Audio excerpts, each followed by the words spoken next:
नमस्कार, प्रभा साक्षी देख रहे हैं आप। आपके साथ मैं हूं अंकित सिंह। वक्त संसद डायरी का है। बुधवार को लगातार तीसरे दिन भी संसद के मानसून सत्र की कार्यवाही बार बार स्थगित होने के कारण बाधित रही। दोनों सदनों को कल तक के लिए स्थगित कर दिया गया। विपक्ष केंद्रीय मंत्री धर्मेंद्र प्रधान के इस्तीफे की मांग पर अड़ा हुआ है।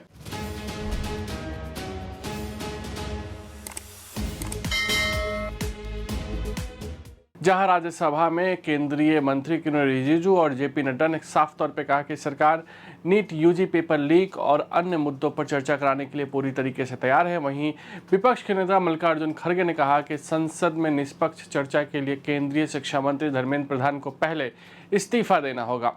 विपक्षी दलों के सदस्यों के हंगामे के कारण लोकसभा की बैठक 2 बार के स्थगन के बाद दिन भर के लिए स्थगित कर दी गई और यही कुछ राज्यसभा में भी हुआ। किरेन रिजिजू ने संसद में कहा कि सरकार नीट पे प्रश्न पत्र लीक मामले में सदन में चर्चा के लिए 100% तैयार है। साथ ही उन्होंने आरोप लगाया कि विपक्ष और कांग्रेस बहाने बनाकर चर्चा से बचना चाहती है। केंद्रीय मंत्री ने कहा कि मैं आपके यानी कि आसन के माध्यम से सरकार का पक्ष रखना चाहता हूं कि मानसून सत्र की शुरुआत से ही सरकार ने कहा है कि जो भी महत्वपूर्ण मुद्दे हैं उन पर और नीट प्रश्न पत्र लीक के विषय में हम चर्चा के लिए पूरी तरीके से तैयार हैं। हम अब भी तैयार हैं। उन्होंने सदन को जानकारी दी कि सरकार ने कांग्रेस और अन्य पार्टी के नेताओं को भी इस बारे में बताया था। रिजिजू ने दावा किया कि विपक्ष इस मुद्दे पर चर्चा नहीं कराना चाहता और इसलिए वह बहाने बनाकर सदन की कार्यवाही में बाधा डाल रहा है, जो ठीक नहीं है। उन्होंने कहा कि हमारी सरकार युवाओं के भविष्य के लिए, छात्रों के भविष्य के लिए नीट परीक्षा से जुड़े विषय पर चर्चा के लिए पूर्ण रूप से तैयार है। सरकार ने एक एक करके जो भी कदम उठाए हैं उन्हें देश के सामने रखना हमारा दायित्व भी है।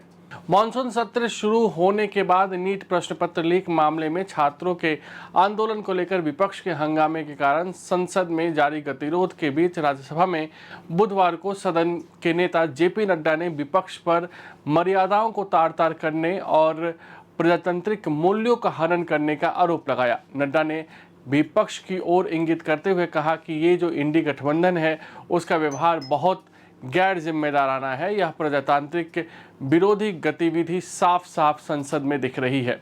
ये विपक्ष संसद की मर्यादाओं को तार-तार करके प्रजातांत्रिक मूल्यों का हनन कर रहे हैं।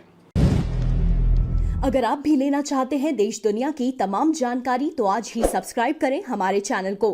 साथ ही नीचे दिए बेल आइकन को जरूर दबाएं ताकि हर अपडेट आप तक पहुंच सके।